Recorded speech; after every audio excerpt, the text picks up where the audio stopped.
전국에서 전남 지역의 소방 인력이 가장 열악한 것으로 나타났습니다. 장비도 턱없이 부족해 화재와 구급 상황이 동시에 발생하면 신속한 대처가 쉽지 않은 실정입니다. 자치단체가 농민들에게 수당을 지급하는 방안 도입이 속도를 내고 있습니다. 보건복지부가 지자체가 농민 수당을 지급하는 데 반대하지 않겠다는 뜻을 내비치면서 도입 시기는 더 빨라질 수도 있을 것으로 보입니다. 광양시가 올해 초부터 실시한 청소년 100원 버스 시책이 학생과 학부모들로부터 좋은 반응을 얻고 있습니다. 하지만 인근 여수시와 순천시는 예산 확보의 어려움으로 시책 도입에 어려움을 호소하고 있어 자치단체별로 희비가 엇갈리고 있습니다. 세월호 참사 5주기를 하루 앞두고 팽목항에는 희생자들을 추모하는 발길이 이어지고 있습니다. 추모객들은 저마다 세월호 참사를 잊지 않겠다고 다짐했습니다. 여러분 안녕하십니까? 여수 MBC 뉴스데스크입니다. 강원도 산불 참사 이후 비수도권 지역에 열악한 소방 실태가 조명되면서 대책이 필요하다는 목소리가 높습니다. 그런데 알아보니 우리 전남 지역은 강원도보다 더 열악한 실정이었습니다. 전남 소방의 화재 대비 체제는 어떤지 오늘은 먼저 조희원 기자가 인력난에 대해 집중 취재했습니다. 여수돌산의 한 119 지역대. 어선이 정박하는 항구를 끼고 있고 관할 지역이 10만 제곱미터가 넘어 안전사고의 위험이 큰 곳이지만 상주하는 현장 대응 인력은 2명뿐입니다. 소방차 한 대당 출동에 필요한 최소 인원은 2명. 화재와 구급 상황이 동시에 발생하면 부족한 인력 때문에 지역대에 있는 소방차와 구급차 2대 중 1대는 출동조차 할 수 없는 상황입니다. 관내 비응급 환자로 관내를 저희가 비우게 됐을 때 관내에서 이제 화재 같은 거 나오면은 초기 대응하기 어렵다는 점이 좀 있습니다. 전국 17개 지자체 가운데 소방 인력 상황이 가장 열악한 건 전라남도. 지난 4일 강원 산불 당시에 강원 지역의 소방 인력이 법정 기준의 31.6%나 미달하는 사실이 드러나 논란이 불거졌는데 전남은 46.9%로 전국 최고를 기록해 상황이 더 열악한 실정입니다. 전남의 소방공무원 1명이 책임져야 하는 면적의 크기는 강원과 경북에 이어 3번째. 전국 최하위인 서울과 비교하면 50배가 넘습니다. 부족한 인력은 마을 주민들로 구성한 의용 소방대가 메꿀 수밖에 없어 전남 지역의 의용 소방대원이 전국에서 가장 많은 상황입니다. 면적이 많다 보니까 이렇게 우리 전남 같은 경우는 의용 소방대원이 좀 많습니다. 소방 공무원은 공무원 정원 얽히고 설키고 복잡한 그런 내부적인 상황도 있고 하다 보니까. 문제는 의용 소방대원은 화재 진화나 구급 상황에 사용하는 장비를 소지하지 않아 안전사고 대응 능력이 크게 떨어질 수밖에 없다는 겁니다. 전남 소방은 이 같은 문제를 해결하기 위해 오는 2022년까지 매년 400여 명을 채용해 인력을 보충해 나갈 계획이라고 밝혔습니다.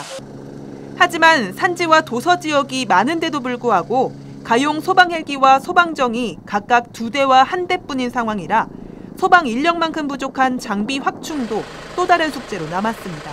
MBC 뉴스 조희원입니다. 전라남도가 오늘부터 6개월 동안 오존 경보제 시행에 들어갔습니다. 전라남도 보건환경연구원은 오늘부터 오는 10월 15일까지 6개월 동안 고농도 오존이 발생하면 통합 메시징 시스템을 통해 유관기관에 경보 상황을 전송하고 해당 시군에도 발령 상황을 전파하기로 했습니다. 하절기 대기 중 1시간 평균 오존 농도가 0.12ppm 이상일 때는 주의보, 0.3ppm 이상일 때는 경보, 0.5ppm 이상일 때는 중대경보가 발령됩니다. 지난해 전남 지역은 강한 자외선과 많은 일사량의 영향으로 오존주의보가 18일 동안 26회 발령됐었습니다. 도내 대형 점포가 입점한 지역들을 중심으로 상권 영향 분석이 이루어집니다. 조사 대상은 LF스퀘어와 롯데아울렛 등이 들어선 광양과 목포, 순천, 무안 등이며 지역별 소상공인 현황과 매출액, 주변 지역 상권 사례 등을 분석해 골목 상권의 피해를 줄이기 위한 대책 마련에 활용할 예정입니다. 이와 관련해 정의당 전남도당은 지난 2017년 실시된 상권 영향 분석에서 해당 지역 소상공인들의 매출이 최대 49%까지 줄었다며 이들의 생존권 보장과 상생 방안이 필요하다고 강조했습니다. 네, 학생들이 100원씩만 내면 모든 노선의 버스를 마음껏 이용할 수 있도록 하는 청소년 100원 버스 제도 들어보신 적 있죠? 네, 올해부터는 광양시에서 모든 중고등학생들이 이 혜택을 받아볼 수 있도록 했다는 보도 본 적이 있는데요. 반응도 좋다면서요? 네, 반응이 좋다는데요. 그래서 인근 여수와 순천에서도 우리도 시행하자 이런 요구들이 빗발치는데요. 도시가 클수록 비용이 너무 많이 들어서 이러지도 저러지도 못하고 있는 상황이라고 합니다. 자세한 내용 취재했습니다. 초중고등학생 100원 버스 운행, 중학교 신입생 교복비 지원을 확대 시행하겠습니다. 정현복 광양시장이 자신의 선거 공약인 청소년 100원 버스를 전격 도입한 것은 올해 1월. 학생, 학부모들의 호응도는 예상을 뛰어넘었습니다. 새 학기가 시작되자 중고생들의 승차 건수가 월 9만 건으로 지난해 2배를 넘어섰고 단지 교통비를 줄이는 것 이상의 효과가 있다는 반응도 나왔습니다. 학생들이 자율적으로 행동하는 것들 이래서 부모님들도 많이 좋아하시는 것 같더라고요. 100원 버스의 바람은 곧바로 인근 여수와 순천으로 불어닥쳤습니다. 여수 지역 20여 사회단체들은 조속한 제도 도입을 요구하며 시민 서명운동을 벌였는데 한 달도 못 돼 10,000명 가까운 시민들이 동참하는 뜨거운 반응이 이어졌습니다. 서명을 받으면서 청소년들은 옆에 지나가는 사람들까지 끌고 와서 서명해달라고 부탁할 정도로 홍도가 뛰어났고 학부모들은 말할 나위 없고요. 하지만 올해 초등생에 한해서만 100원 버스를 도입한 여수시의 경우 확대 시행에 대해서는 쉽게 답을 내놓지 못하고 있습니다. 중고생의 경우 초등생보다 버스 이용률이 월등히 높아 도시 규모를 감안할 때 해마다 50억 원대의 예산 소요가 불가피하다고 보기 때문입니다. 지금 순천하고 우리 시는 참 어려운 공경에 처하고 있는데요. 이것은 너무나 과도한 예산이 수반되는 것이기 때문에 이건 신중히 접근을 해야 된다. 보편적 교육복지 실현에 대한 요구가 높아지면서 100원 버스 도입을 둘러싼 행정의 고민이 깊어지고 있습니다. MBC 뉴스 박광수입니다. 농업 분야의 이슈인 농민수당에 대해 보건복지부가 내부 검토를 마친 것으로 확인됐습니다. 이에 따라 각 지자체의 농민수당 도입 논의도 급물살을 탈 것으로 보입니다. 문영철 기자의 보도입니다. 최근 전국농민회가 발표한 성명서입니다. 농민수당 지급과 관련해 보건복지부가 사회보장위원회 심의를 거쳐야 한다며 지자체의 예산 배정과 집행을 맡고 있다는 내용입니다. 지역 농민단체 역시 농민수당은 사회보장제도 차원에서 접근할 사안이 아니란 점을 거듭 강조했습니다. 농업 정책의 한 방편이기 때문에 이것은 보건복지부에서 가타부터 해야 될 여지가 있는 게 아니죠, 아예. 논란이 커지자 복지부는 급하게 진화에 나섰습니다. 사회보장위원회에서는 농민수당을 심의할 계획이 없으며 농민수당에 대한 내부 검토 작업이 끝나 조만간 지자체에 관련 내용을 통보할 예정이라고 밝혔습니다. 복지부 관계자는 최종 검토 결과에 대해 확답을 피하면서도 지자체가 농민수당을 지급하는 데 반대하지 않겠다는 뜻을 간접적으로 내비쳤습니다. 지자체의 사업 방식을 지원할 수 있는 기본 틀은 갖고 있기 때문에 부정적이거나 그렇게 보시고 있지는 않습니다. 농민수당에 대한 정부의 기본 입장이 공식적으로 확정되면 시 단위 지자체의 농민수당 도입 움직임도 급물살을 탈 것으로 보입니다. 광양시는 내년부터 연간 60만 원의 농민수당을 지급하겠다는 계획을 세웠고 순천시도 지급 금액과 방식 등을 논의하기 위한 TF팀 구성 작업에 들어갔습니다. TF팀을 한 10명, 10명 내로 구성해서 이달 중에 구성 완료하고 이제 본격적으로 농민수당 관련해서 이제 추진하려고 하고 있습니다. 한편 전라남도는 농민수당을 포함한 전남형 기본소득제 도입을 위해 이르면 이달 말부터 권역별 공청회를 진행할 계획입니다. MBC 뉴스 문형철입니다. 전국 동시조합장 선거가 치러진 지 불과 50여일 만에 고흥에서 첫 보궐선거가 치러집니다. 고흥 두원농협은 제2회 전국 동시조합장 선거를 통해 지난달 21일 취임한 전모 전 조합장이 자진 사퇴함에 따라 고흥 선관위와 협의해 이달 30일 보궐선거를 치르기로 했습니다.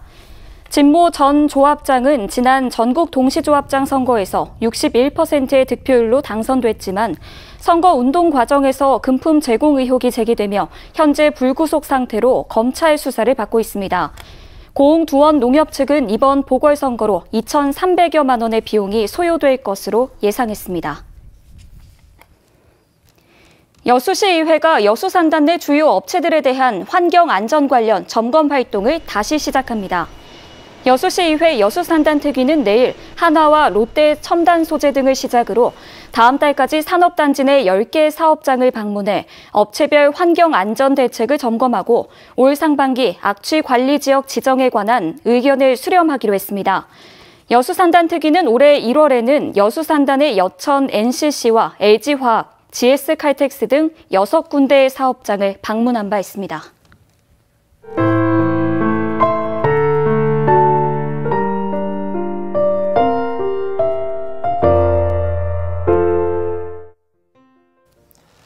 네, 세월호 참사 5주기를 하루 앞두고 진도 팽목항과 목포신항에는 희생자들을 추모하는 발길이 이어지고 있습니다. 추모객들은 숙연한 마음으로 한결같이 세월호 참사를 절대 잊지 않겠다고 했습니다. 김윤 기자가 현장 다녀왔습니다. 참사 당일의 기억을 오롯이 간직하고 있는 진도 팽목항에는 그날처럼 오늘도 바람이 세차게 붑니다. 잊지 않겠다는, 기억하겠다는 깃발과 현수막이 펄럭이며 잔잔한 풍경소리가 추모객들의 발걸음을 붙잡습니다. 영혼을 일깨운다는 풍경을 달아온 성직자의 손길은 참사 당일을 앞두고 더욱 경건해집니다. 올해는 리본을 별이 되어 빛나소서 하는 리본을 다시 같이 해가지고 150개 정도를 지금 같이 달고 있습니다.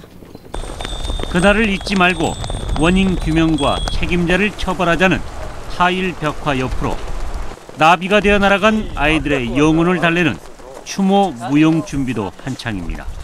이곳이 좀 더 사람들이 많이 와서 많이 기억함으로써 더 따뜻해지는 공간으로 그렇게 바뀌었으면 하는 마음에서 지금 저희들이 퍼포먼스를 준비하고 있습니다. 목포 신항에 올라온 세월호는 그 시간의 무게만큼 녹이 슬었습니다. 넓은 부두에 덩그렇게 놓인 세월호.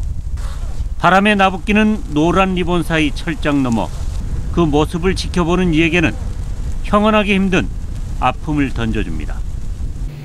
생각보다 화면으로 봤던 것보다 굉장히 마음이 아픕니다. 저렇게까지 될 줄은 차마 몰랐었는데. 화창했지만 결코 따뜻하지 않았던 2014년 4월 16일 그날처럼 세월호의 그날은 이제 5번째 찾아오고 있습니다. MBC 뉴스 김윤입니다. 더불어민주당이 세월호 참사 5주기를 맞아 책임자 처벌을 촉구했습니다. 더불어민주당 전남도당은 세월호 참사가 부패 권력을 끌어내리고 새로운 사회를 향한 촛불혁명으로 이어졌지만 처벌받은 정부 관계자는 한 명에 그치고 있다며 책임자 처벌을 위한 적기를 놓치지 않아야 한다고 밝혔습니다. 또 진상규명 역시 진행 중에 있다며 특별법 제정이나 특조위 수사권 부여 등으로 세월호가 남긴 과제를 해결해야 한다고 강조했습니다. 제53회 여수 거북선 축제가 오는 5월 3일부터 사흘간 여수 이순신 광장과 선소 일원에서 열립니다. 여수시는 이번 축제를 진남 호국의 만세 불빛이 되다를 주제로 시민과 관광객이 어우러진 관광체험형 축제로 만든다는 구상을 제시하며 오늘 전반적인 축제 개요를 공개했습니다. 여수시는 특히 드론 100대를 띄워 해전 진법과 거북선, 이순신 장군을 표현하는 드론 라이트 쇼를 새롭게 선보이고 통제형 길놀이도 구간을 서교동에서 이순신 광장까지로 단축해 관객 몰입도를 높이는 등 그동안의 패턴에서 변화를 주기로 했습니다. 광양시가 지역 관광 활성화를 위해 명칭 공모 등 본격적인 홍보 활동을 합니다. 광양시는 오는 24일까지 전 국민을 대상으로 이순신대교 해변 관광 테마거리와 마동체육공원 경관육교의 명칭을 공모하고 시민 선호도 조사와 최종 심사를 거쳐 다음 달 초 당선작을 발표할 계획입니다. 민선 7기 핵심 사업인 두 곳에서는 지역 특색을 반영한 거리 조성과 시설물 설치가 추진되고 있으며 친수 공간을 활용한 관광객 유치에 도움이 될 것으로 기대됩니다. 광양제철소에 운영되고 있는 LNG 터미널이 포스코의 다른 계열사로 넘어갑니다. 포스코는 LNG 사업의 경쟁력을 높이기 위해 광양에 있는 LNG 터미널을 포스코 에너지에 양도하는 대신 포스코 에너지가 보유하고 있던 부생가스 복합발전소를 흡수 합병하기로 결정했다고 밝혔습니다. 포스코는 광양제철소와 포항제철소에 있는 복합발전소를 인수했습니다.